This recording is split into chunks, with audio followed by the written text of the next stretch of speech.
Citizen Sade by Cecil Jenkins, with Norman Rodway as Sade.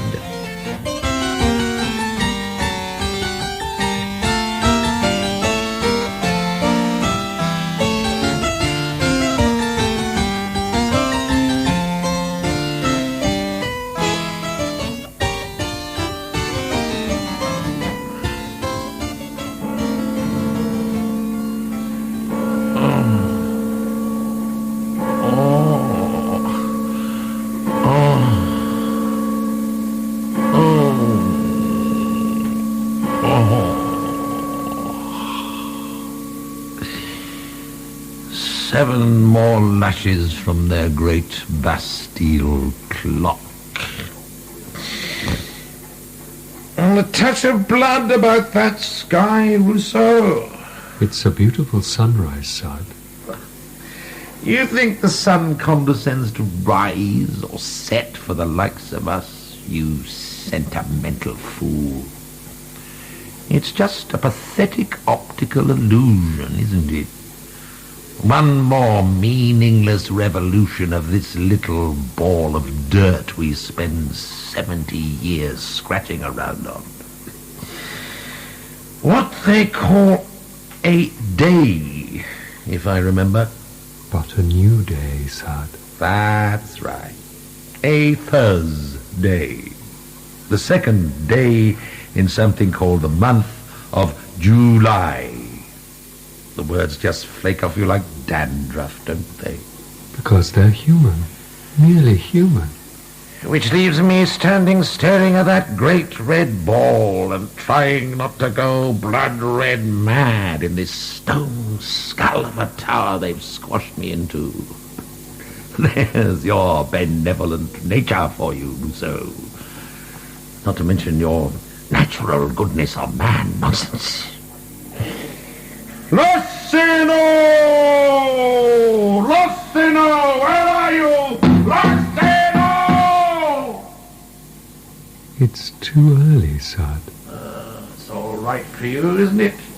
You don't have to fight these bastards every inch of the way.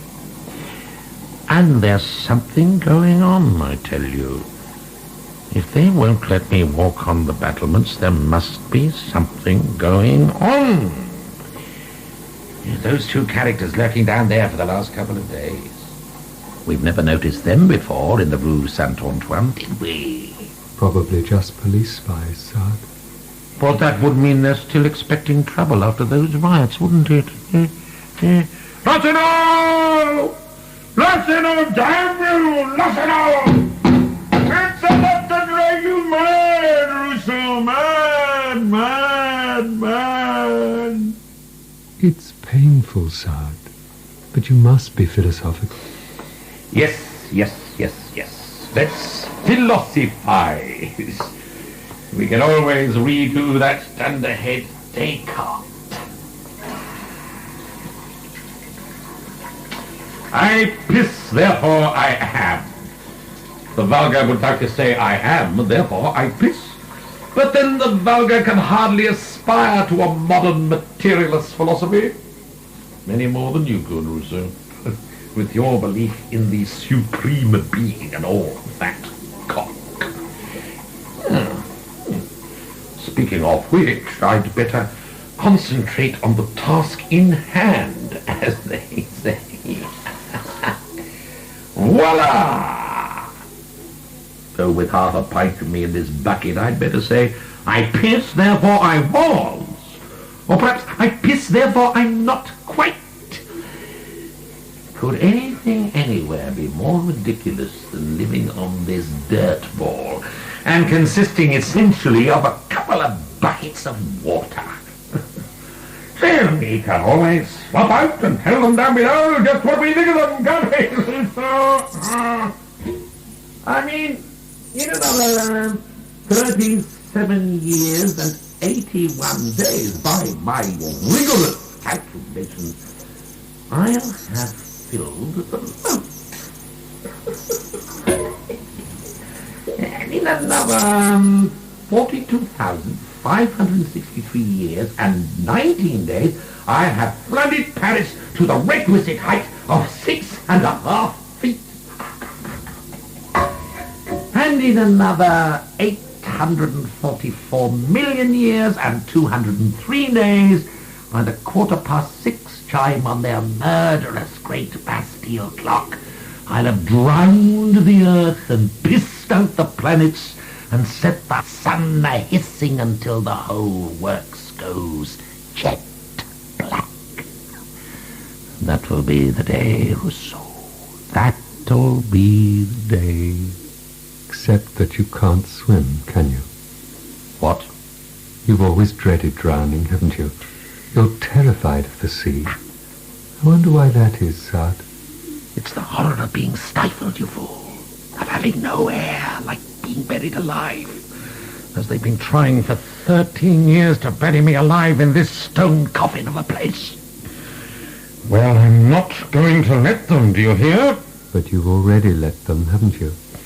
For one who hates being confined, you spent a lot of your life in prison. And perhaps that's not very bright, Sade. Shut up, will you? Lossinot! Lossinot!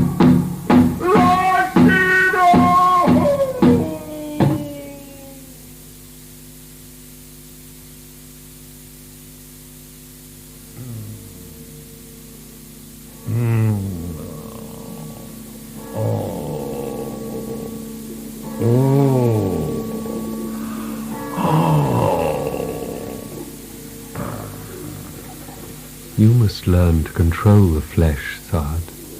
Well, you control yours, and where did it get you? You've no longer got any flesh. Do you realize it's 11 o'clock? What's going on here? Rousseau! Where the hell are you? Rousseau! There's something going on down there. I'm sure of it. Lossinot!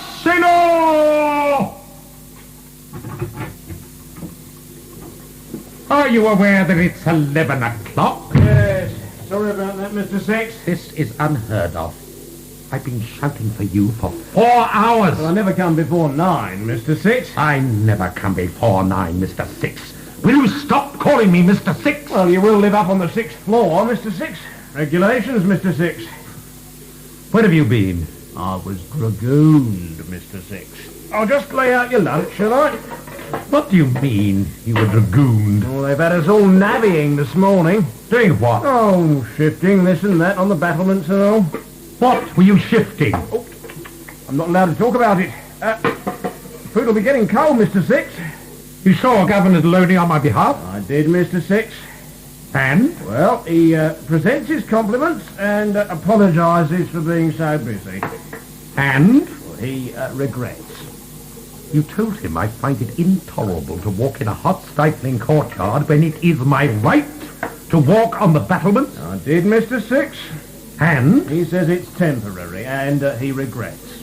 Did you tell him I insisted that he came in person to explain himself if he refused? Yes, I did. Well, more or less. And? He regrets.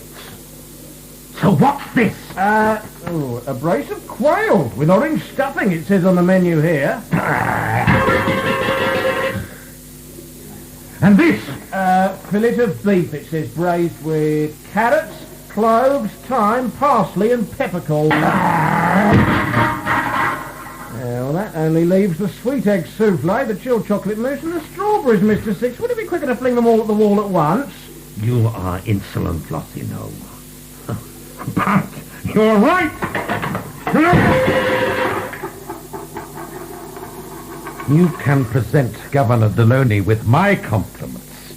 Tell him I find his food and his behaviour unacceptable, and that I regret. And I report that you won't take your walk in the courtyard? Yes. No, wait. I will take my walk in the courtyard. You're full of surprises, Mr. Six.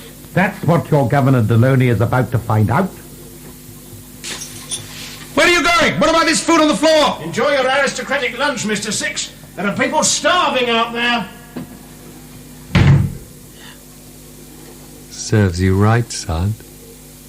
You didn't think about that, did you? Don't tell me. Man is born free, but is everywhere in chains and all that crap. Well, you were born free. But perhaps you forged your own chains. Rubbish! And why take it out on poor old Launey? He's just a nobleman and the prisoner of a false society. Like yourself. Except that he also happens to be my jailer. And that's what's false about your society. And that's why he'll find my walk in the courtyard a disagreeable surprise.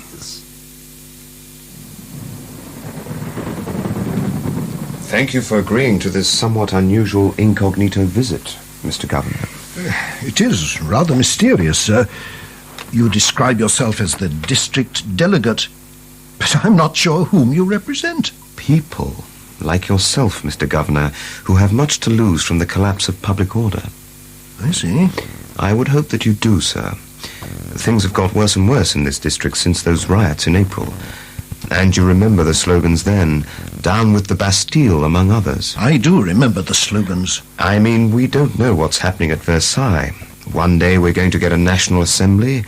The next day it's going to be civil war. I would regard that as highly unlikely, It sir. might be if we didn't have open opposition from the Duke of Orleans' men at the Palais Royal and mutiny in the French Guards.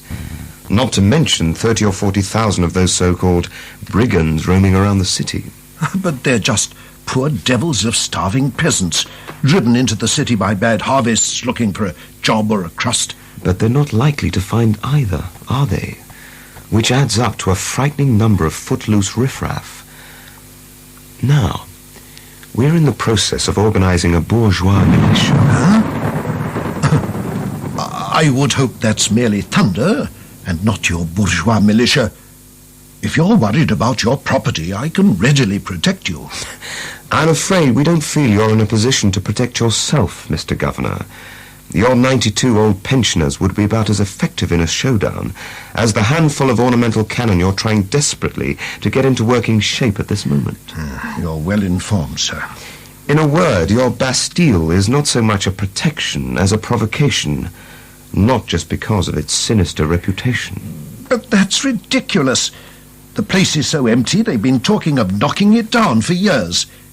At this very moment, if you must know, I've got all of 8 prisoners, including 2 madmen and 4 forgers who are here on a temporary basis for the convenience of their lawyers. You know that and I know that, but the people who simply see closed carriages rolling in and out just imagine the worst. But our treatment of the prisoners is entirely humane. Possibly, but that's not the point. Well, what is the point? Your arsenal, that's the point. Which is why I was hoping to see not only yourself, but the King's Lieutenant de Puget this afternoon. The King's Lieutenant is at Versailles today on an important mission to the Minister. Ah. Well, I wonder whether he himself... De Puget may be in charge of the arsenal, but he comes under the direct command of myself. I see. Well, I confess I don't see, sir. What exactly are you driving at? Simply that the Bastille itself and the arms and gunpowder in its arsenal in particular might be a decisive point of conflict if it comes to... A showdown, you said? So the parties I represent, in the interest of avoiding bloodshed, naturally, have instructed me to ask whether in certain circumstances... Your showdown? And at the request of a properly constituted representative authority... Yourself and your unspecified friends? You would be prepared to contemplate the honourable surrender of the Bastille, and I stress honourable... As well you might, since of course you mean dishonourable. I will do you the favour of seeing you off the premises, sir, at once. So your answer... Is that I shall defend my honour as I shall defend the Bastille. To the death. To the death? To the death, sir. Oh, it's a good thing you brought a cloak to clothe your incognito. What? But that poor devil has no cloak, has he? What? Sergeant, what's going on? Why is that man naked? What? Who is... A naked prisoner being frog-marched through the rain by guards with fixed bayonets. But it's not true. It's ridiculous. No. Sergeant, remove that man. Remove that man. So that's the humane way you treat your prisoners, Governor, is it?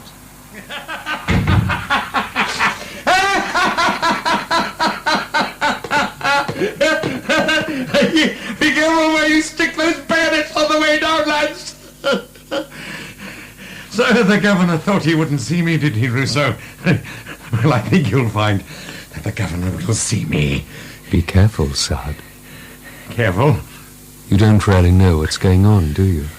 They lock me up with no legal charge against me and won't even let me walk? That's what's going on. Well, I will walk. Wherever I like, I'll walk. What else can I do but sit and weep or talk and walk? You can think, Sade. Ask yourself how a man of your stature comes to be here, Sade. Examine yourself. I don't want to examine myself. I want to be myself. And I will be myself. Even here I'll be myself. I walk, therefore I am. Make one foot follow the other, therefore I am. I can walk 23 concentric circles in this cell, therefore I am. I can walk 411 equilateral triangles inside those circles, therefore I am. I can fit my foot on the floor and walls and ceiling 12,649 times. Therefore, I am. So long as I suffer and can hope to make them suffer for burying me alive for 13 years and 4 months and 11 days in 7 different prisons, I am. Do you hear me, you hypocritical bastards? I am. But you're not, Sade, are you? You can't be yourself all alone. Well, you tried hard enough, didn't you? And I failed, Sade. That's how I know. Social contract, my foot. But your foot or your finger can't exist on its own, Sade. The part can only be free in subjection to the whole. A man can only exist as a cell in the body of the nation. I don't believe in your social man. I believe in natural man. But there's no human nature outside the social. You can only be you if you're all men, Sade. I don't want to be everybody. I want to be me. But you're not doing very well, are you? And whose fault is that, you idiot? It's the fault of the likes of Launey. He would have to be on the 6th floor, this play actor. Well, he's back in his cell now, at least. But where the devil were you when this happened in the courtyard? But I'm never on duty during his walk, sir. And the guards just thought it was funny when he started laughing and tossing his clothes all over the place. Are you sure you don't find it funny yourself, Lossinot? Oh, no, sir. You didn't tell him why I wouldn't let him walk on the battlements? No, certainly not, sir. And you've been keeping the gazettes away from him to prevent him from getting excited? Yes, but that doesn't prevent him from looking down over the Rue Saint-Antoine from the top of Liberty Tower, does it? Isn't he still scratching away at those secret writings of his? Not for the past week or two. He's been arguing the toss with a Mr. Rousseau. Jean-Jacques Rousseau. Ah, that hellraiser. That's all we needed. Just a minute till I get my breath back before I settle this man's hash. My dear Launey, how immensely civil of you to call. Thank you, Lossinot. You may leave us. Yes, thank you, Lossinot. Sir. Do make yourself quite at home, my dear fellow, if you could avoid the food splattered about. You're most hospitable, Mr. Six. And forgive my rather extensive déshabillé, which I'm afraid has been shocking poor old Rousseau here. You have met, have you? I haven't formally had the pleasure. Oh, well, then allow me. This is Jean-Jacques Rousseau, famous philosopher of freedom and feeling, and something of a puritanical prick. Yes, delighted, I'm sure. And this is the Marquis de Sade, jailer of the most infamous prison in the kingdom, and a pompous fusspot if ever there was one. This is impossible. Of course it is. Rousseau's not really there. He died 10 years ago. And when you're locked up 23 hours a day, you've got to people the place with creatures, real or imaginary, don't you? Which is why we pretend not to know about the secret writings you keep hidden. Behind the 3rd stone up over there to the right of your fireplace. Oh, yes, we do know about them. From Lossinot? No. No, he'd rather be inclined to protect you for some odd reason. Now, about your theatrical performance in the courtyard... If I'm condemned to spend the rest of my life like a caged canary at the whim of my inhuman mother-in-law... Madame de Montreuil may well have requested the sealed order under which you're imprisoned. But you know perfectly well it's a royal order carrying the authority of the king. I'm at least entitled to see the world from the battlements. The ban on that, as you were clearly told, is temporary. Until you finish all the, There are certain works going on up there at the moment. Ah, yes, the works. You don't have to tell me about the works. You mean you know about those works? Well, of course I know. Lossinot and I have to talk about something, don't we? I'm fed up hearing about you and your works. You mean Lossinot told you we were restoring the canon? Well, no, he didn't, as a matter of fact. But now you have. Thank you very much. Oh. So there is something up. Nonsense. You're scared, aren't you? Oh, don't be ridiculous, man. That's why I haven't been getting the gazettes. You're expecting an attack. You think I'm restoring a few ornamental cannon because I'm expecting an attack? That's really very funny, Mr. Six. Well, why else would you restore them? For the ceremonial closure of this shell of a prison, that's why. What? But they've been talking about it at Versailles for years now. I'm quite disappointed, really. I bet you are. Well, for your sake, I mean. The present climate would have been so favourable to you. Perhaps I should have told you. Told me? Then I didn't want to excite you, and I didn't know it would be so soon. The minister was so busy. What are you talking about? Well, about the immediate review of your case. Tomorrow morning. Unless you force me to cancel it, of course, because you won't behave sensibly. Lossinot. Good day, Mr. Six.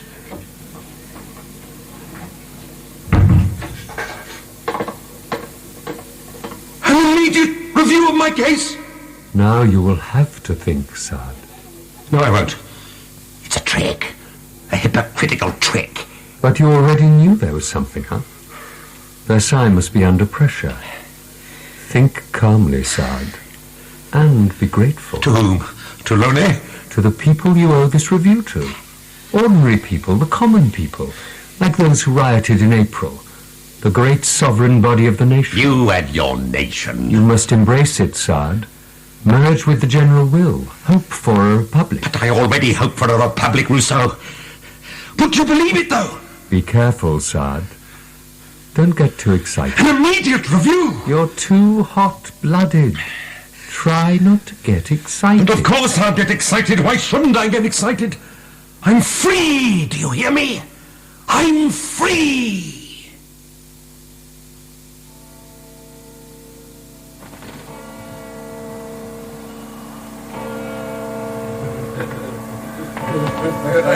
What the devil are those sentries doing, Captain? They've been on watch since 10, Mr. Governor. I think they were relieving themselves.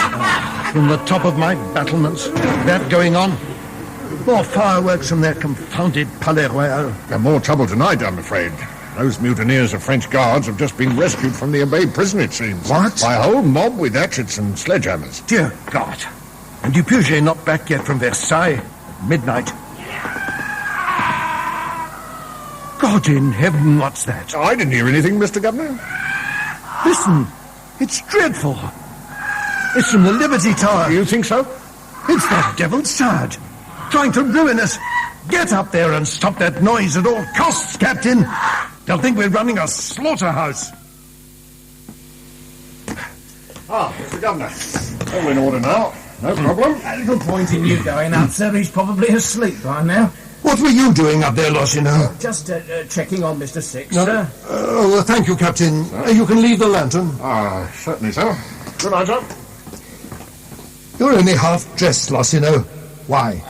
Well, I rushed up in a hurry, didn't I? It sometimes happens around this time, you see. And with all them troubles outside, What the devil is going on here, Lossinot? I warn you if there's the slightest abuse... None at all, Mr. Governor. No abuse, sir. And he wasn't doing it to spite you or anything. That awful yelling. Is he in pain or what? I wouldn't exactly... but it hurts him, you see. Terribly. What hurts him? Well, these things he has. What? Wooden tube things, you know. What? Sometimes I find blood on the sheets. Oh, dear God. Dear God. He's all right in his own way, Mr. Governor. He's just been in prison an awful long time. But he... Oh, listen, what's that? Who goes there? You're not going to run it through, I hope. Do you, Puget? Sorry, we've had trouble here. So they tell me. Oh, I see. Just Mr. Six practicing his scales at midnight again, was it? Well, leave your keys, Lossinot. Carry on. Thank you, Mr. Governor. Good night. You knew about this, you, Puget? It's a guardroom joke by now, I'm afraid. Well, it's not funny. Then I don't suppose it's all that funny for him either, poor devil. Flogging his imagination to that extent. At least that's all he's flogging. But why does he do this to himself? Only way he can escape, I suppose. Though there was something odd in the medical report, wasn't there? What? Something about childhood scarring, pain being involved in pleasure. Oh, that was only a question mark. You're all very tolerant, I must say. Well, I admire the fellow in a way. He's like a force of nature. Nailed down for all these years, but he just won't give in. Well, he'll have to give in. Now, what news from Versailles? I hardly think, Launey, that this is the most discreet place. Hadn't we better... Well, not yet. I can't have this character roaring again like a bull and setting the whole district by the ears. Well, would you at least put your sword up? It's a very narrow staircase. Oh, sorry, yes, but keep the sound down, will you? Faster! What was that, Rousseau? Stop swooning, you fool, and listen, will you? Did you hear something? Why must you punish yourself so much, Sade? Why must you go to the very end of your nerves? Where else can you go if you want to be sure you're alive?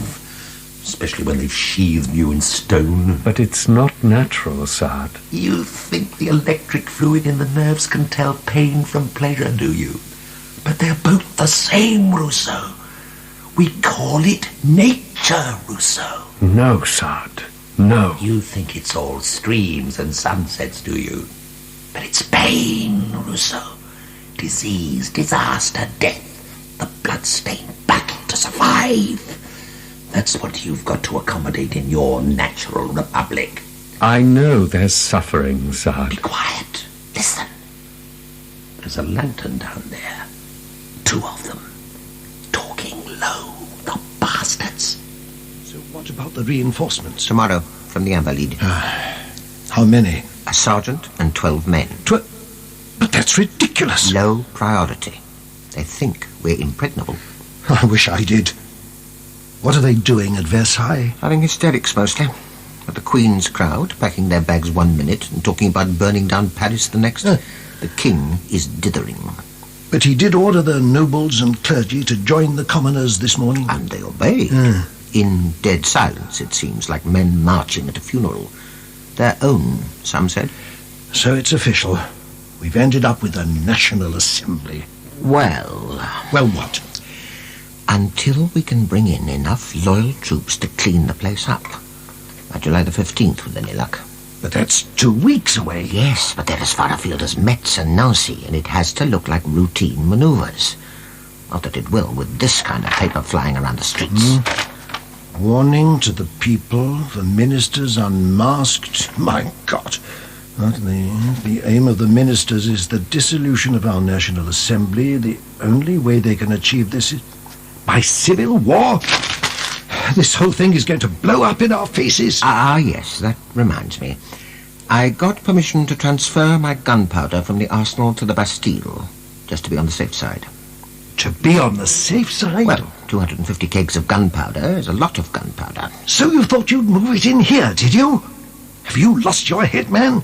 How dare you go over my head with your 250 kegs of gunpowder? Let's keep our heads, Launey.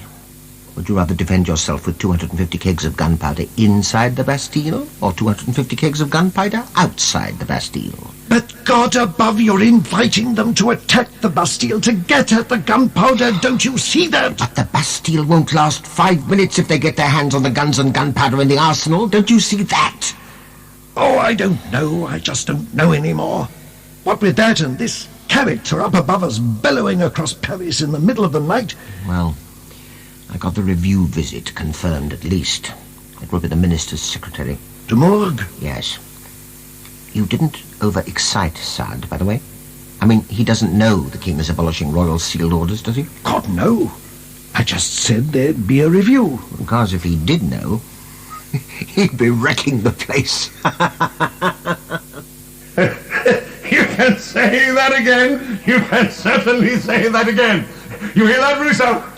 Try to stay calm. I told you they were tricksy, treacherous, hypocritical bastards, didn't I? All the more reason to be careful, sir. But the king has abolished the royal sealed order, so they have no right to keep me here, no right whatsoever. Yet they presume to put me through what they have the cheek to call a review. To save their faces, no doubt. A bit of vulgar theatre. You'd be wise not to try to play the lead, though. No, but I'll enjoy playing the lead in their pathetic little comedy. May as well exit in the grand manner, eh? So roll on tomorrow morning, roll on the review. Just you watch, Rousseau. I'll give them review. This is my deputy, du Puget, and this is the Marquis de Mourgues. Oh, we do know each other. Oh? Quite well, as it happens. Nice to see you again, old man. Oh, I see. Well, in that case... So we start with this fellow Sade, do we? Yes, but Madame de Montreuil hasn't arrived. She may well be held up by the disturbances in the streets, of course. Oh, that's the mother-in-law? The one who's keeping him here? So it might just be better to keep them apart. Nonsense, du Puget. I'm sure Sade will be perfectly amenable. I'll just go again and check. Bit of a worrier, your chap, is he? Well, he's anxious to offload this character Sade, of course. Oh. But he does tend to lose his head, rather. To think the Bastille is going to be dismantled stone by stone by our friends the brigands out there. No sign of her, I'm afraid, and Sade is getting restless. Well, then, let's go ahead, my dear fellow. On with the motley. You are, according to your rather fat file here, Donatien Alphonse Francois Marquis de Sade? No. Please, Sade. I am Donatien Alphonse Francois Comte de Sade. My father's title, that my revolting mother-in-law has tried to deprive me of. But we can agree that you were born in Paris 49 years ago in the house of the Prince de Condé, being connected through your mother to royal blood as it emerges. It emerges red. Like Minister's Secretary's blood. Oh, come now, Sade. Not at all. Touché. In fact, you spring from a most ancient and noble Provençal family that is spiritually and militarily distinguished. And hard up. Yes. Bad luck. A lot of it about. Nevertheless, your father is the possessor of various estates and royal offices around Avignon and Aix-en-Provence, which passed on his death when you were, 27... into your sole possession and enjoyment? The enjoyment was short, thanks to my appalling mother-in-law. Ah, yes. Madame de Montreuil. Now, your upbringing, as far as I can see, was entirely the usual thing. I'm afraid so. To be serious, Sade. Although your father, as a diplomat, being often absent... Not to say remote, tetchy, and generally non-existent. And your mother accompanying him on these journeys... So that's where she was, the bitch. You are entrusted at the age of 4 to the care of your learned Benedictine uncle, the Abbé de Sade. As lecherous a libertine as a licentious church ever produced. Yes, they often do let the side down, don't they? Still, you were finished off by the Jesuits in Paris. Just about. Until at the age of 14. Though it felt like 40. You qualify by reason of your exceptionally high rank. And the aforesaid spiritual preparation, of course. For admission to the light cavalry of the King's Guard. And quite honourable service in Germany throughout the 7 Years' Wars, I find. Butchery by bayonet, bullet, and honourable cannonball. In the King's name, of course. Really, Sade. Well, war can be a bit of a shock, can't it?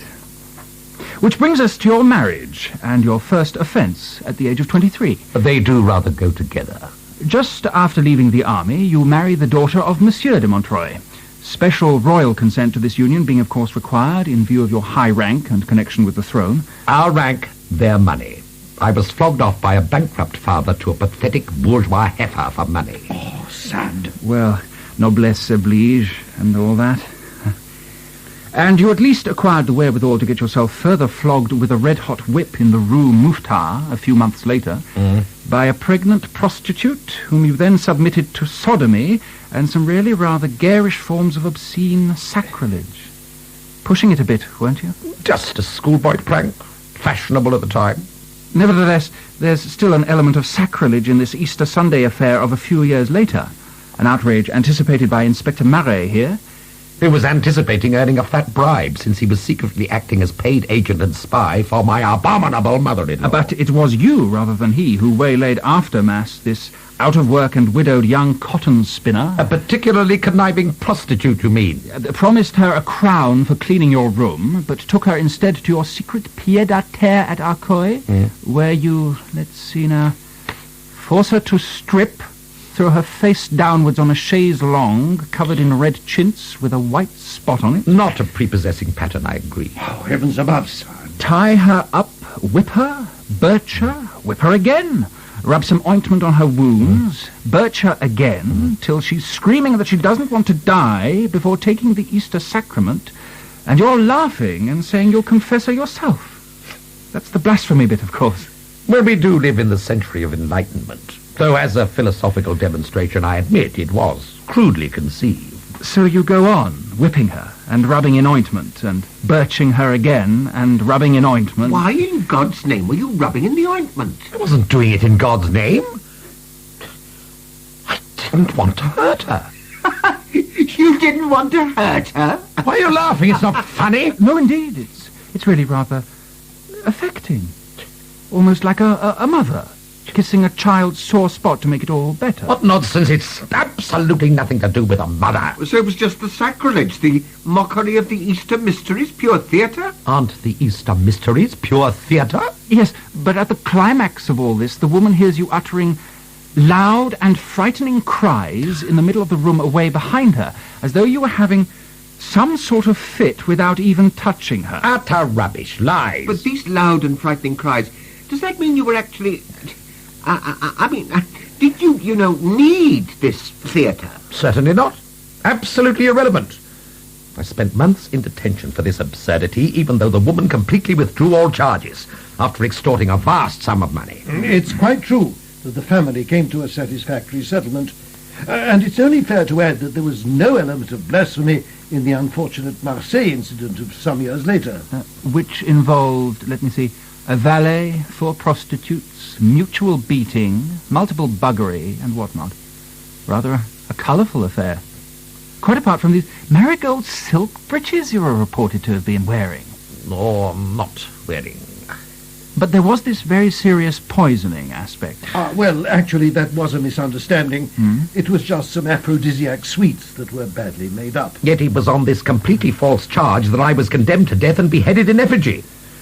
A piece of medieval nonsense which didn't hurt one little bit, I'm glad to say. What's this? What in hell's name is this? Madame de Montreuil, Monsieur Governor. Oh, thank you, Sergeant. Do come in, madame. What's that woman doing here? I refuse to remain if that woman is admitted. You brought me here under false pretenses. This is scandalous. What are you doing? Treacherous, totally unjust.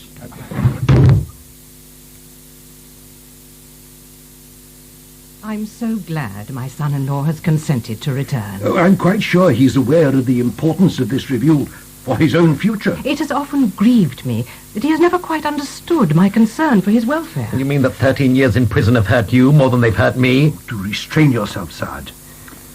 Well, now, where were we? Ah, yes. I was wondering, actually, why Monsieur de Sade was merely beheaded in effigy. Because I was in a freer kingdom, in Italy. Having abducted his sister-in-law and absconded under an assumed name with her and his homosexual partner of a ballet. Though heaven knows I blush to say it. How else but by using an assumed name could I have protected the reputation of the lady? By not seducing her in the first place, perhaps? But I didn't have to seduce her. She wanted it. That was the turning point, gentlemen.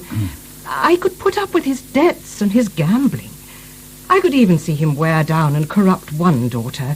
But could I stand by and see him ruin the life of another? She wanted it, I tell you. They both wanted it. But how could I find her a husband when the whole kingdom knew she'd been on the run with a gypsy like him? You were jealous. You wanted it as well. Here's a mother's corruption for you. How could I find a husband for my daughter or positions for my sons when he kept on dishonouring the family? Isn't she marvellously convincing, this woman? So theatrical, so clever, so moving. For you You just would not learn, would you? If you'd wanted to end up in prison, you couldn't have tried any harder, could you? So she keeps me in prison all these years and says it's because I wanted it? Don't you see it? The hypocrisy of this society! Can we be serious, sir? I don't see why not. Are there any outstanding legal charges against me? No formal charges, I think. That is quite true. And how long is it since the last formal charge was dropped? Let me see. 11 years, it would seem. So, I have been kept in prison by direct sealed order at the request of this person, Madame de Montreuil. Is that the position? That is so. But the king has now declared his intention to abolish this unjust private imprisonment by sealed order, has he not? He has. From which it follows that you are bound to release me, and that I may happily bid you good morning. Not quite yet, Monsieur de Sade. We are in an interim situation. I must take the opinion of the family. The family! Is there no justice for individuals in this kingdom, but only for families? But, of course, the kingdom is seen as a family of families, with the king as its head under God the Father, that sort of thing. Madame de Montreuil, how do you feel? Deeply moved, gentlemen. How can I listen to my son-in-law's plea for justice and not be moved? You mean you agree? Beware of this woman. She could charm the tail of the devil, and probably has. You ask me if I agree. I can only say, with the greatest reluctance... That you don't. That I do. Indeed. I'm relieved. What? I'm getting old, gentlemen. I'm ready to lay down the burden. I give in. You give in? Not that we ever grudged the financial sacrifice of keeping him here in comfort for his own protection. For your protection? But I recognize, like our good king, the injustice of the royal sealed order, the iniquity of allowing families to request imprisonment for their wayward offspring in this fashion. You are saying? Isn't the very essence of justice that it should apply equally to all? A fine sentiment, madame. Why should the criminal nobleman be privileged in this way? Why should he be protected from a public trial and harsher punishment? What? Is it not his right to stand trial before a court of law instead of lingering in a legal vacuum? Does not my son-in-law, after all his suffering, deserve to be tried? Deserve to be tried? Why shouldn't he have the dignity of facing his accusers and answering their charges? But, madame, we have agreed that there are no outstanding charges. Only because they were not brought, sir. How could they be brought once we had placed him in protective imprisonment? You mean there were further offences? Oh, I wouldn't wish to say that. But you can only mean that there were further offences. Well, I have to admit that there were. But of course I cannot say more, for his sake. For my sake? Will you at least say if they were serious, these offences? Some were doubtless no more serious than before, buying up boys and girls for orgies, being shot at by one of their fathers. You bitch. You hideous bitch. As to what went on in his secret room at the castle, I couldn't take it upon myself to confirm or deny. You vengeful, monstrous, murderous bitch. I really would not think it fair to say more, sir. Thank you, madame. You have already said more than enough. Formidable woman. Yes. I feel a little sorry for the Marquis de Sade. Went off without a word, didn't he? I don't like it. Not a word. He was completely calm. They couldn't really bring charges against him after all these years, could they? Anyway, he's fat and 49, probably past it. Yes, but she's clever, that woman. It's the political risks she was hinting at. Naughty nobleman and all that. It would look bad at this particular time. Exactly. So there can be no question of freeing him, my dear fellow. I'm sorry. Are you drilling troops out there, Launey? Not that I know of. There's something wrong. Now! So listen, good people! Listen! You must beware! You must protect your... Are we under siege or what? They have loaded the cannon and trained them on your houses. They are bringing in French troops. It's from the Liberty Tower, is it? When they have finished cutting our throats, they will attack you! It's Sade, with some sort of loudspeaker. Sergeant! Anybody? Get up there! Stop him! Kill him if you have to, but stop him! Save our citizens and patriots from their scourges and their wicked eyes and infernal machines! Rise against the tyrants! Destroy the despots! Tear into pieces their perverted priests! Help us, good people of Paris! Help! A whole mob down there in the Rue Saint-Antoine. And not before time! Are you mad, sir? Are you insane? It's your Bastille that's insane! It's you that's insane! Are you trying to get us all killed? Are you trying to start some sort of revolution? That's exactly what I'm trying to start. That's what I've always wanted to start. That's what somebody has to start to put an end to all this injustice and corruption and oppression. A revolution!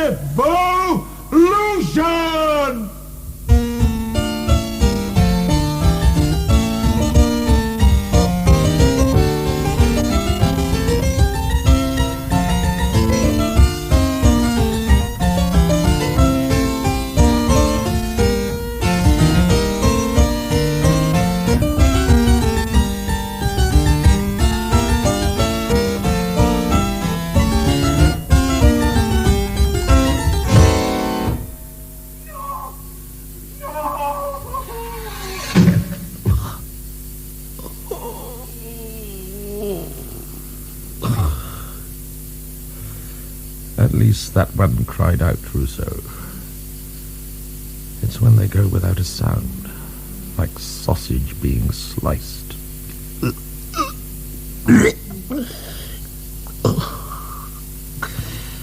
27 already.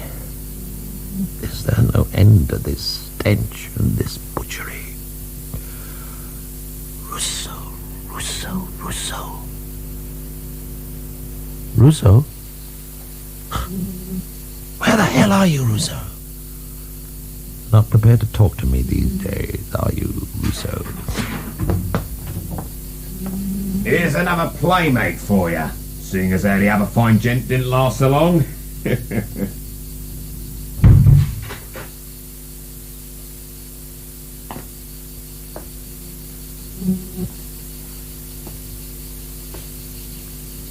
De Mourgues. Maxime de Mourgues. Citizen? Have you been here long? In Picpus itself? 4 months. That's reassuring. No. We've met somewhere before, have we? No. All those flies in here. That thing in the garden there. Down below. That great pit. Is that where... And that's where. Over 1,000 by now. 30 or 40 a day for the past 5 or 6 weeks since Robespierre's last degree.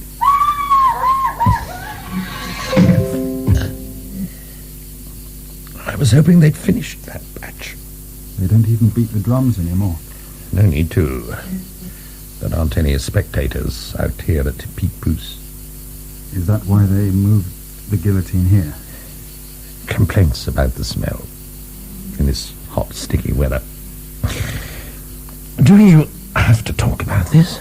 Sorry. We have met before, haven't we? No, I'd have remembered. How do you know if you're on the list? Or for when? You don't.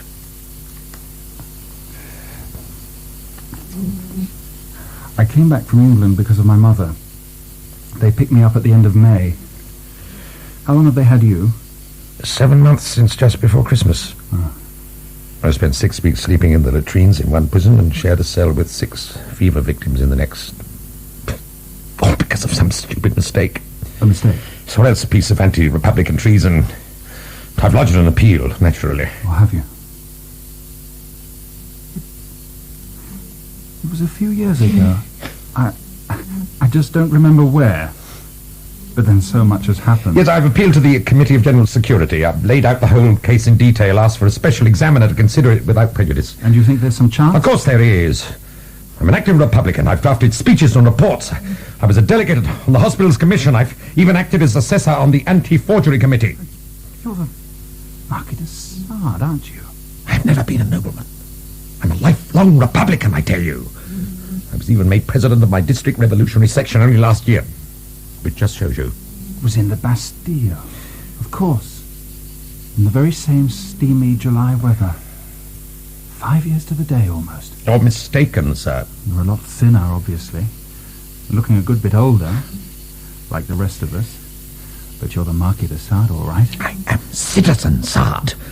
I was never a nobleman. I am Citizen Sade. Do you understand me? I think I do understand you. Forgive me. Mistakes like that can be lethal. And I'm a different man now. You were thrown out before the 14th, weren't you? We transferred you to another prison. Yes. It was another 8 months before I was freed. I've often smiled at something de Puget said that day. About your governor de Launey. That he tended to lose his head. And he did, I think. They cut it off with a penknife and paraded it around on a stick. You can just see those big worried eyes staring out, saying, I told you so. It never crossed our minds, did it? What didn't? That we all tended to lose our heads. Sooner or later. And we're all in the same boat. Speak for yourself, de Mourgues. I am certainly not in your boat. Now, which of you noble gents is dying to volunteer? Or should I put that the other way round? I'll come. Sorry, mate. We're very strict about queue jumping here. It's Sade's turn.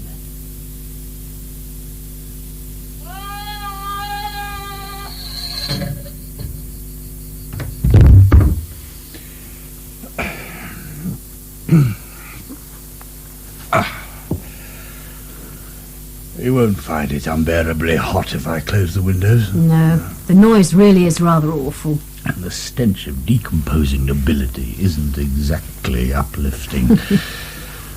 I am Octave Amar, Special Investigator for the Office of the Public Prosecutor. Citizen, I am most grateful to you for granting my plea for a special examination. And this is Citizeness Lalande, who will also act as secretary. I'm sure she will do it admirably, Citizeness. Mm-hmm. We are prepared exceptionally to concede that yours may indeed be something of a special case, not only because you were a long-term prisoner under the tyrant, but because you were also briefly president of your district revolutionary section. And not only president. I drafted petitions, I headed delegations. I gave the oration at the inauguration of the bust of the Martyr Manor. You will realize, of course, that in seeking this exceptional privilege, you have yourself brought forward the decision of your case. Brought it forward? You will also realize that the Revolutionary Tribunal to which we report may now give only one of two verdicts, acquittal or death. So I assume that you are more than confident of your defense. We have all the documents, Citizeness. We have his original appeal to the Committee of General Security, in which he says he is ready to shed his blood for the good of the Republic. And in which he claims to be the man who started the French Revolution, if I remember. Everybody knows I called upon the people from my cell window to seize the Bastille, which they did. We have the hostile report from the Vigilance Committee of his district section. But it can't possibly be hostile, unless there's been treason. We have a further 14 supporting items supplied by himself, but not the proof he promised with regard to his ancestry. Only because I couldn't provide it from prison.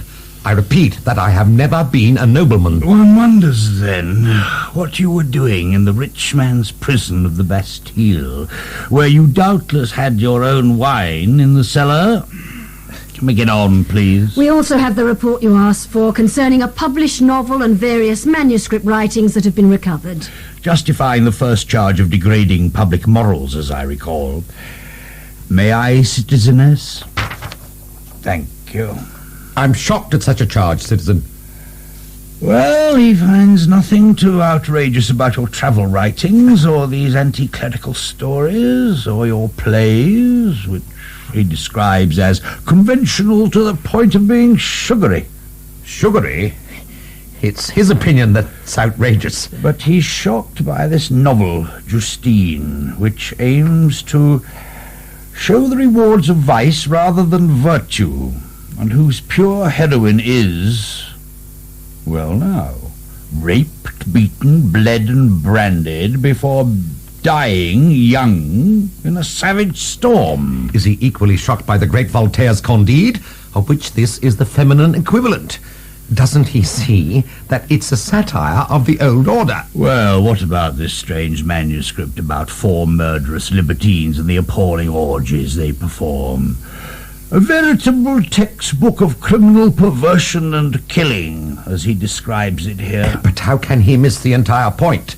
That these monsters are aristocrats, that they are noblemen, that these are the ultimate horrors lurking in the old monarchical order, with its bastilles and its feudal license and its filthy, corrupt clergy. So you're claiming, what? That your writings were satirical, politically progressive? Of course. How could anybody be so naive as to think otherwise? If you only knew the pain and the suffering I went through even to conceive of such a book, the courage it took to write it in murderous silence, in that agony of loneliness, as though in my own red blood, and without the gentle comfort of women, Citizeness. Forgive me, please. I've no right. I'm sorry. I don't think we would wish to deny your suffering in the prisons of the tyrant, citizen. You are kind, Citizeness. Still, as this report from your own district section points out, your detention saved you from probable execution. But citizen, what is mere physical death alongside the moral death of living under the old order? Which is why I am so grateful for my suffering. You're grateful? Grateful, citizen. It cleansed me, redeemed me, so that I could humbly and joyfully embrace the revolution. Yet it is precisely your loyalty to the revolution that your own district section calls in question. We mustn't think too harshly of them, citizen, saddening though it is. They say you're not sincere in your attachment to the Republic. Are they saying they weren't sincere when they made me president of the section, elected me as delegate, pleaded with me to express their pride in the martyred Mara? Couldn't you weep over such hypocrisy? Why should they be so hypocritical? Fear, Citizeness, white-faced fear. But then, you more than most know the weakness of men, their pathetic cowardice, their uncertainty. I was afraid it would come to this, when their leader was removed from them. Their leader? You mean yourself? It's all too easy to blame them, of course. They weren't hardened by suffering under the tyranny of the old regime. But it makes you tremble for the Republic, even in year 2 of the new order. So you're not simply denying any disloyalty or conspiracy against the Republic? The charge would be comical, citizen, if it wasn't so tragic. You are actually accusing your accusers of being cowardly and hypocritical. It hardly takes me to accuse them. Don't they accuse themselves? And at the very moment when the Republic is in mortal danger from its enemies, within and without. So you're saying they're guilty, and the charge is a capital one, I don't have to tell you, of moderatism. Of precisely that, I'm afraid. Moderatism. But that's the exact same charge your section is levelling against you. Moderatism. Moderatism? Moderatism? I'll just open those windows for a while to let in some air. They seem to have stopped out there for the moment. Moderatism. Well, I'm afraid this sort of misunderstanding does happen from time to time. But I gather you've got views on how we could strengthen our new republic and bring about a real revolution. Is that so? Well, perhaps. Yes. To some small extent. And since you're obviously so much more learned than we are, I'm sure it would be most helpful to hear them. Don't you think so, Citizeness? Oh, yes, indeed. I mean, we do have a new calendar, a new order, and a new man being born in blood and tears. But I understand you feel that in France a true republic may not really be possible. No. I merely express the hope, in a purely speculative piece, that we might see a republic in which this new man would be free. I suppose some might say with Rousseau and Citizen Robespierre that, as a cell in the body of the nation, he is free to the extent that he conforms to the nation. Free to be himself is all I meant. And himself only insofar as he's a healthy cell in the body of the nation. And doesn't become a diseased cell in the body of the nation. Of course. It's just that there are millions of us and we're all so different. Aren't we, Citizeness? Well, yes, indeed. Which makes me particularly interested in comparisons you appear to have been making with ancient Greece and Rome, though not in order to disparage our own modest republic, I'm quite sure. Oh, I was simply pointing out that there has been a clear decline since Rome was corrupted by slavish Christianity. It would be a little difficult to envisage an atheistic republic, though, wouldn't it? Well, we are rather forced to recognize that science doesn't support the notion of a ghostly God the Father, or a posturing crucified son, or the particularly vulgar fiction of a blessed Virgin Mother. Do you think, nevertheless, that we might still retain Rousseau and Citizen Robespierre's belief in the supreme being? Well, I've no wish to disagree with Citizen Robespierre on that point, just so long as it's not God the Father dressed up in a bourgeois suit to make him look respectable. Very amusing, is it not, Citizeness? Yes. The difficulty, I suppose, is that a republic under threat has to be based on a firm set of shared beliefs, altruism and that sort of thing. The trouble is that they have to conform to nature, and nature rather rejects altruism, doesn't it? It suckles both the lamb and the wolf, and the lamb for the wolf. But isn't there a universal order? Of course. The perpetual struggle for survival between prey and predator, killer and killed, if I may put it that way. But we all have a sense of civic virtue, don't we? I mean, we give alms to the beggar. Yes, but just enough, regrettably, to make sure he'll come crawling obsequiously back. Oh, the old and the suffering bring tears to our eyes. Tears of relief that it's them and not us. I'm afraid people only act virtuously if it's in their self-interest to do so. But if you exclude pity and charity, what have you got left? Truth. But what laws could you set up on this basis? Well, only the few that wouldn't mock the laws of nature, obviously. I see. So you would condemn unnatural practices to begin with? Naturally. Sodomy, for example.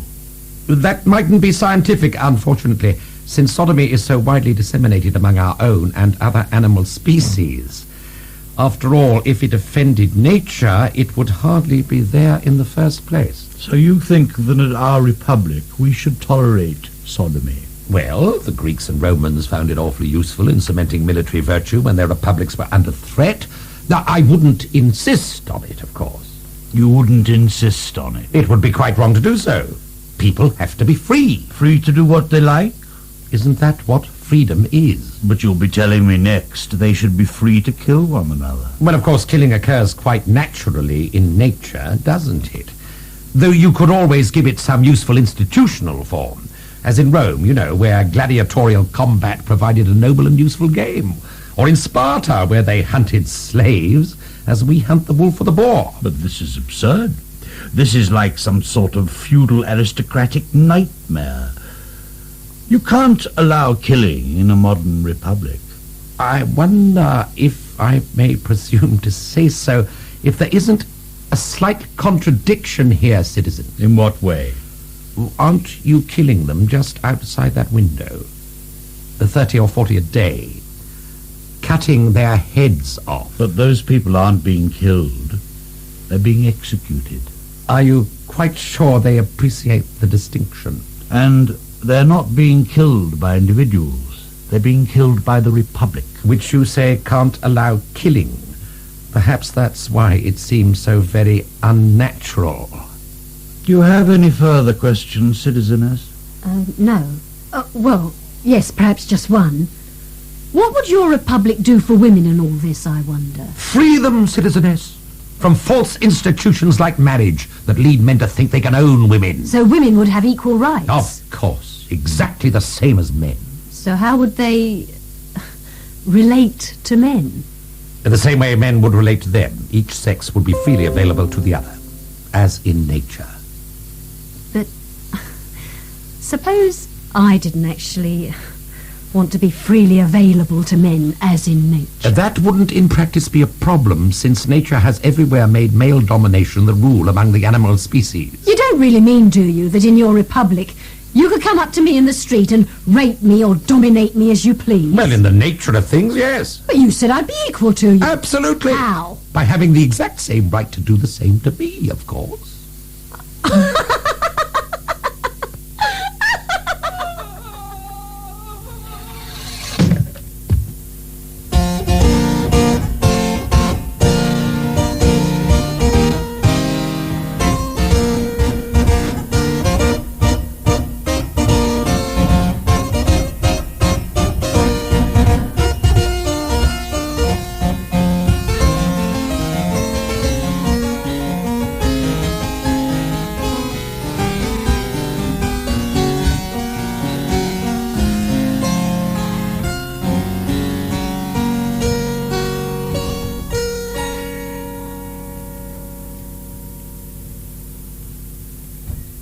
Sorry to be late, Mr. Director.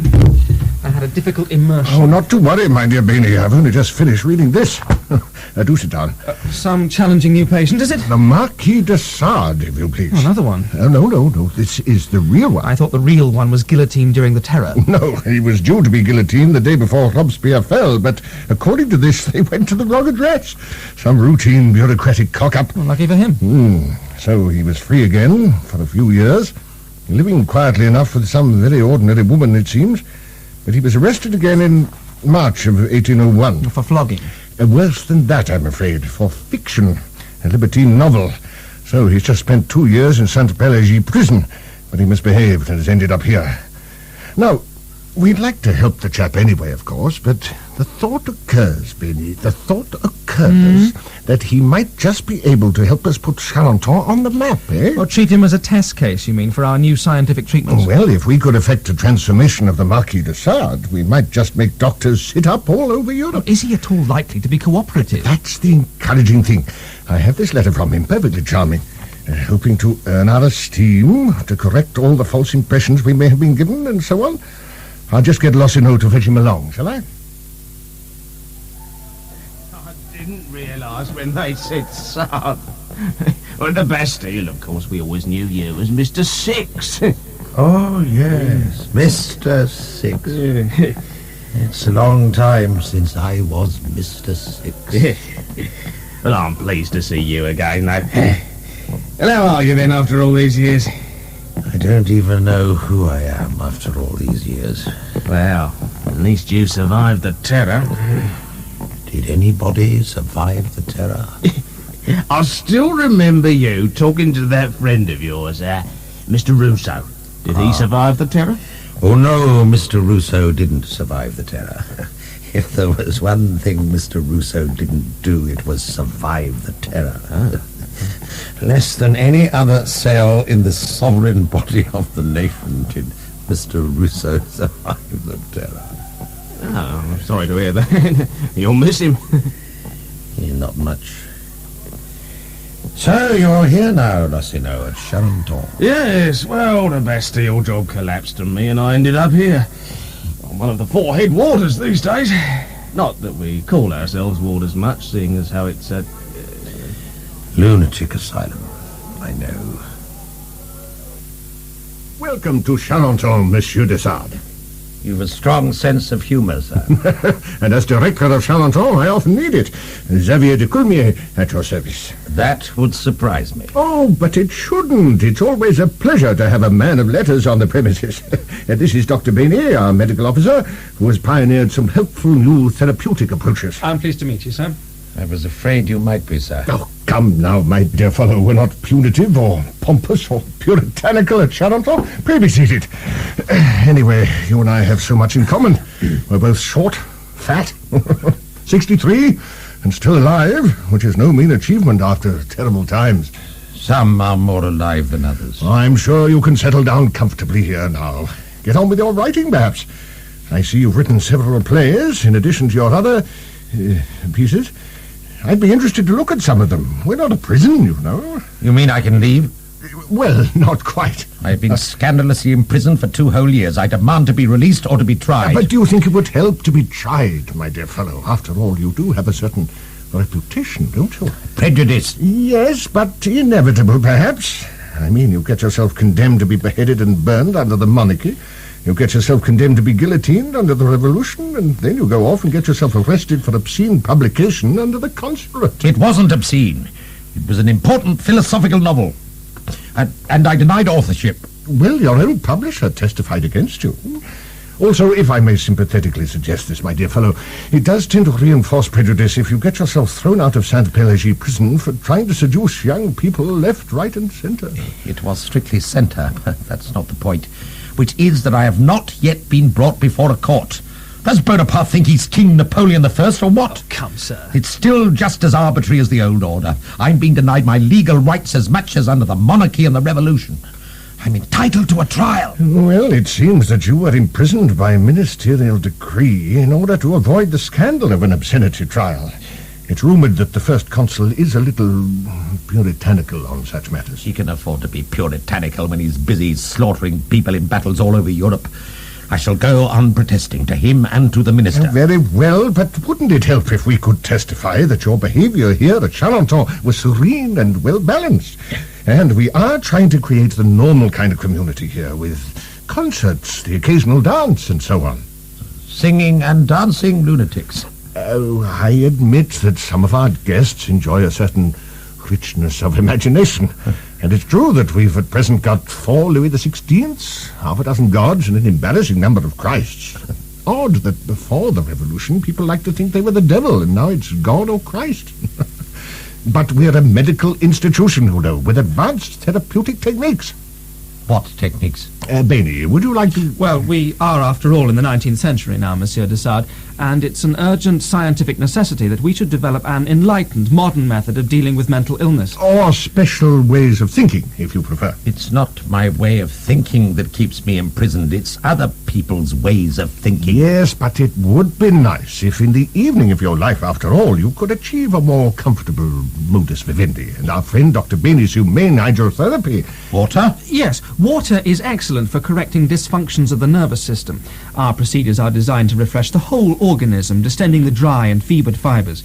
The stimulating action of cold water, plus the psychologically beneficial effect of surprise. We call it displacement therapy. And what do you displace? Whatever obsessional mode of thinking may be involved. But of course, to make sure the patient doesn't feel he's being punished, we may laugh or sing or tell him a joke at the moment of the surprise. And he laughs at this joke, does Well, he? it offsets the effect of a sudden, powerful gush of water on the head. But we tend to prefer the surprise bath. The surprise bath? But I can't swim! Well, that won't be a problem, since we'll have several strong attendants to hand. And what's the surprise? Well, repeated sudden, total immersion in our special deep bath. Hey, you mad! Are you trying to drown me? Ah! Let me out of this place! You're both insane! You should be in a lunatic asylum! Lossinot, see that man in number 24. Yes, sir. Come down. A bigger challenge than you thought, Mr. Director. But a challenge we shall meet, Beynie. Let's give him a few weeks to settle down and then start with the medical aspect. Well, he's got chronic eye trouble and he's heavily overweight, so he should be encouraged to walk in the grounds. No question of the hydrotherapy in the event. His heart mightn't be up to it. Oh, just as well, perhaps. Though if we can't treat the symptoms, we'll have to look for causes. Anything unusual? He's surprisingly poorly endowed, I suppose. And there is some old scarring, rather odd and circular. He laughed it off as a childhood accident, but I wondered, rather. It hardly seems to have been inhibiting. But it might still make things painful. He has a history of anal fissures, he tells me, and there is noticeable dilatation. He's got Italian tastes, among others. Even with women, from the history. But where does this get us, Beynie? Are we talking of a causal sequence or just a fairly common tendency? I wouldn't speculate at this stage. What really puzzles me is, why has he spent so much of his life in prison? Well, because of his perverted behaviour, I imagine. But why so foolishly flagrant about it? They were 2 a penny in his day, libertines. If he'd been a little more careful, he'd have got away with it. I mean, he was old nobility. Well, perhaps that's it. Pride. Aristocratic pride. Yes, there's that. But then he's no fool. Why should he behave like some sort of stubborn child, challenging them all, being so theatrical about it? An atheist or whatever, trying to prove a point. A philosophical point. He might be an even more interesting test case than we imagined. Well, I have to cut across to the stables, Mr. Six. Oh, I'll bring you the Gazette later on. You're a good fellow, Lossinot. Always a pleasure, Mr. Six. Enjoy your walk. It's a wonderful morning. Of course, it's wonderful, Lossinot. The birds are eating the worms, and the cats are stalking the birds, and the dogs are rushing over to tear the cats to ribbons. And it's the most beautiful, blood-soaked balance Mother Nature could have given birth to. You, sir? Are you laughing at me, sir? What? You laughed at me, sir. Who are you that I should trouble to laugh at you, sir? I am evil incarnate, sir. The foulness made flesh, I'm sir. surprised I haven't had the pleasure, sir. But I've had them all, sir. Every appalling pleasure, sir. I commend your Catholic taste, sir. I have cursed God himself. I have crucified the Christ.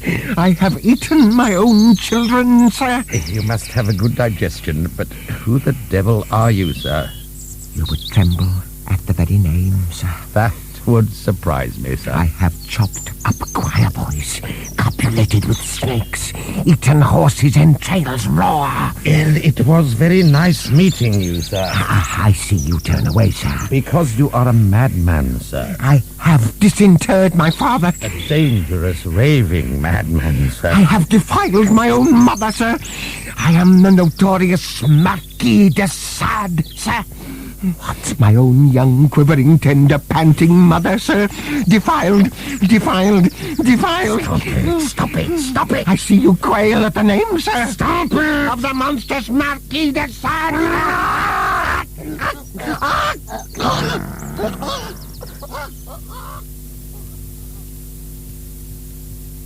Oh, come now, my dear fellow. You just can't stay in your room for weeks on end.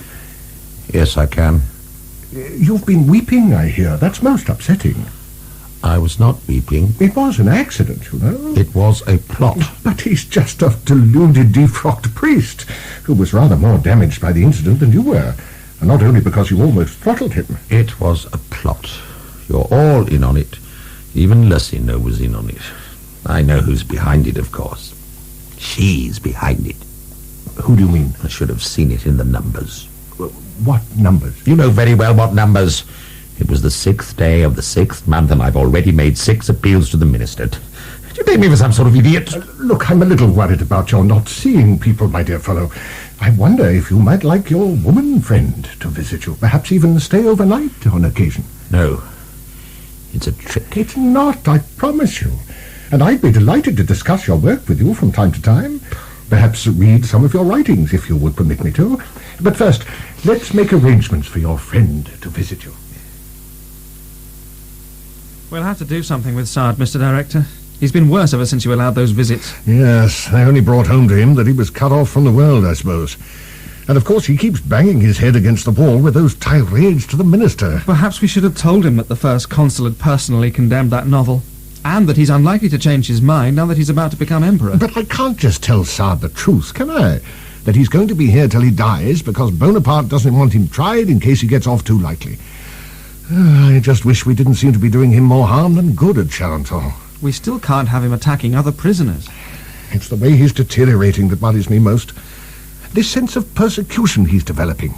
The way he seems to see some sort of numerical code in everything. This strange talk about her, whoever she is. And I can't find the answer in this strong, stark writing of his. It makes our method seem useless. Well, since we can't use our normal hydrotherapy... We get out of our depth. But look at the contradictions of this man. He doesn't believe in God the Father, but gives him hell for not existing. And instead of simply rejecting the idea of a benevolent nature, he talks about Mother Nature being as much of a great whore as the Virgin Mother. Perhaps he just doesn't like women.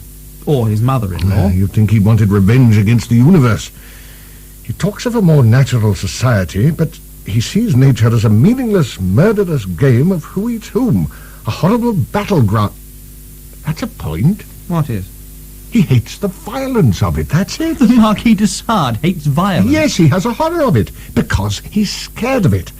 I mean those gloomy old castles and dark underground cloisters, where these orgies he imagines take place. Where do they come from? That's what he was tiptoeing through with his heart in his mouth at the age of 5, I suspect. So? So, inside that angry old play actor, there's a scared child, playing the defiant hero by standing up to his own fears, taking on the world and all that. Well, that's all very well, but there's nothing childish about floggings and orgies, is there? Oh, I don't know. You'd expect orgies to be natural, I suppose, but these are unnatural. They're tightly regulated, as conventional as a court ballet. And they're a bit like that superstitious obsession with numbers he falls into. There's an absurd mathematical order about them, and a fear of anything upsetting that order. They sound like hard work. Oh, they are. They're like a discipline, a way of keeping things under control, as it were. Perhaps even a form of protection. To protect him from what? Oh, I don't know, Beynie. I just don't know.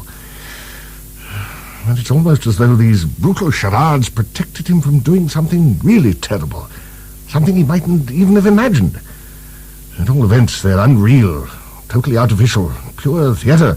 Well, he writes plays, doesn't he? Oh, they're not much help. From what I've seen, they're poor and conventional. Not a bit like his other stuff. It's as though he himself is theatrical, and the dull plays are as close as he can get to reality. That's a point.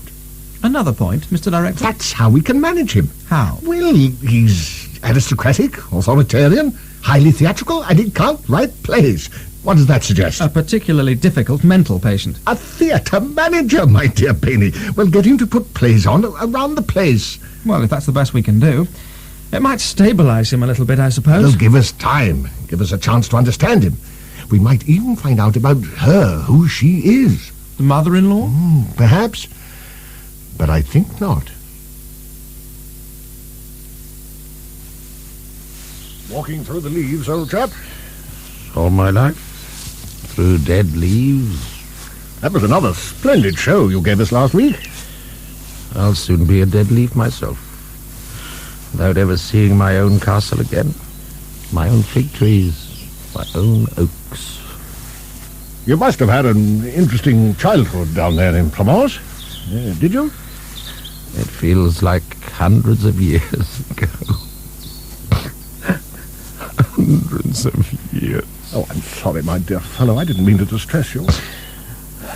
Who do you think was behind it all? Your mother-in-law? She was in on it, of course. So it was the other one, was it? You know, her. Her? I don't know what you mean. Oh, nothing really. I was just thinking you were doubtless very fond of your mother. My mother? I don't think I remember my mother. I was looked after from the age of 4 by my Benedictine uncle, you see. That was the Abbé de Sade. There was a libertine who didn't spend half his life in prison because of it. Those were the days. And he schooled you, if I remember. Oh, yes, the good Abbé schooled me all right. Taught me absolutely everything the small boy needs to know. Taught me much more than the small boy wants to know. There was no escaping that schooling, by God. No, sir. Not even with your little penknife could you cut yourself off from the Abbé de Sade.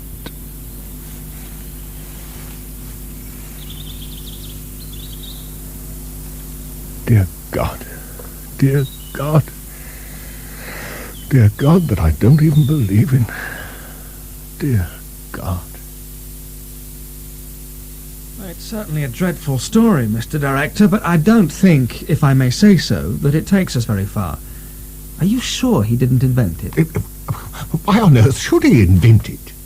Well, he's been inventing so many horrors over the past 30 years in those writings of his, hasn't he? But I'd have thought this was a significant discovery, Beynie. Perhaps a breakthrough. It just doesn't seem logical, though, does it? Wouldn't any such childhood experience have tended to turn him away from a libertine career? I see what you mean. Logically, I suppose you're right. Unless, deep down, suffering pain and inflicting pain are two sides of the same coin, one and the same thing. Aren't we getting a shade metaphysical, Mr. Director? But we've got to try to find the cause, Beynie. We still don't know who she is, do we? The woman he seemed to think was behind some sort of vast conspiracy against him. Well, at least you can exclude the mother. That's right. If his mother wasn't around, it could hardly have been his mother. Unless... That's a point. A further point, Mr. Director? Perhaps that's it. It was the mother, precisely because she wasn't around. But if she wasn't there, and he can't even remember I know you think I'm fanciful, Beynie, but isn't it just possible that somehow, at some unconscious level... I don't think we can start believing in unconscious causes, Mr. Director, especially since the woman is long since dead. Very well, Beynie. I'll stop groping in the dark. But I'm afraid we have to admit failure with the Marquis de Sade. He's not improving, is he? No. He's aging and closing in on himself. The obsessions themselves are held together by mere habit these days. We can't displace them by hydrotherapy, so we're floundering around looking for a cause.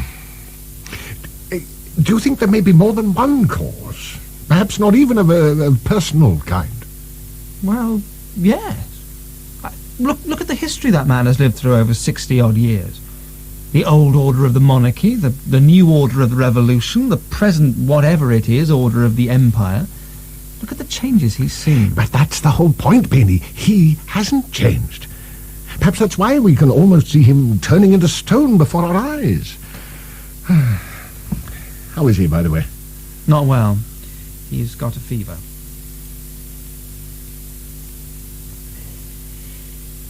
Get that notary, Lossinot, please. Oh, but it's almost midnight, Mr. Six. I'll get him in the morning. They mustn't cut me open, do you hear? And they mustn't nail the coffin down for 48 hours. At least 48 hours. They mustn't do it. But you're not dying, Mr. Six. You'll have plenty of time to make out your will. And no headstone, do you hear? No trace of any kind. Let them sow acorns over me. Then they'll never know I existed. And neither will I. Oh, easy, Mr. Six. Easy. Here, drink some water, Mr. Six. Mr. Six. Yes, I remember. Mr. Six. Of course you do. All right? Yes. It was all right. It was all right in those days.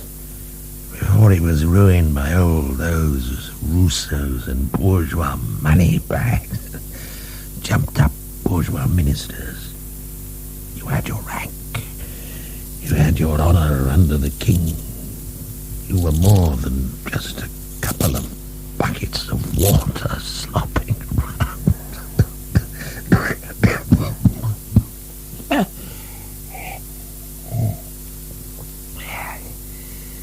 He used to reflect on these things, you know. A philosopher, of course, but not just a bookworm. Man of rank, and quality, and flair. A real nobleman. Not one of your caged songbirds crawling before upstart ministers. Oh, no. He might have been modern in his views, but he was one of the old school. He had pride, he had style, he had a bit of the fling and the flourish of the old order. I can tell you.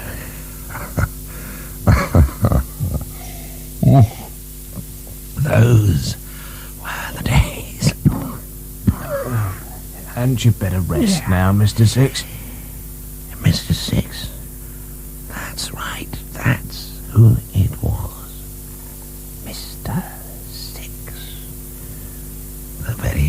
quintessence of the old order was Mr.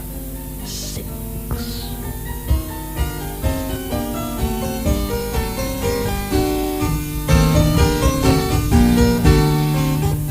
In Citizen Sade by Cecil Jenkins, Norman Rodway was Sade.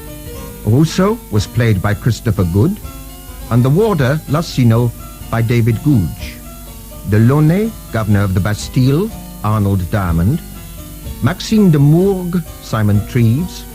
Du Puget and the false Sade, David King. And Madame de Montreuil, Sheila Mitchell. Ben Onwukwe was the delegate and the Picpus warder. Citizen Amar, Michael Graham Cox. Citizeness Lalande, Marcia King.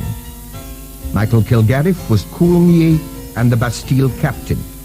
And Beynie and the Bastille sergeant were played by Dale Rapley. The harpsichordist was Martin Goldstein. And the play was directed by Richard Buckham.